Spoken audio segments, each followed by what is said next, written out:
خاوەن زەویەکانی هەشتی حەسارۆکی شاری هەولێر بە نوێنەرایەتی تەواوی خاوەن زەویەکانی هەشتی حەسارۆک کە تەواوی زەویەکان پێکاتوە لە 16,350 پارچە زەوی کە لە ساڵی 2003ەوە دابەش کراون. دەمانەوێت بە ئێوەی بەڕێز ڕابگەینین هەر لە ساتی دابەشکردنی زەویەکان تاوەکو ئێستا کە نزیکەی 17 ساڵە بە هیچ شێوەیە خزمەتگوزاری نەگەیشتۆتە زەویەکانی ئەو گەڕەکە. وێڕای ئەوەی مافی خۆمان بوو بە بێ ڕێنماییەکان لە کاتی یاسای خۆیدا خزمەتگوزاری بگات بە زەویەکانمان. لەگەڵ ئەوەشدا ئێمە بۆ چەندین جار داوای گەیاندنی خزمەتگوزاری بۆ پارچە زەویەکانمان گەیاندۆتە تەواوی لایەنە پەیوەندیدارەکانی تایبەت بەو پرسا.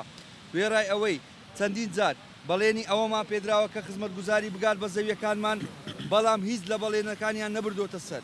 بۆیە داوا لە بەڕێستان دەکەین لە پێناو پاراستنی مافی تەواوی خاوەن پارچە زەویەکانی ئەم گەڕەکە بۆ فەرەهەمبوونی شوێنی ژیانمان و لایەنی بەرگریکار لە مافی هاوڵاتیانی هەرێمی کوردستان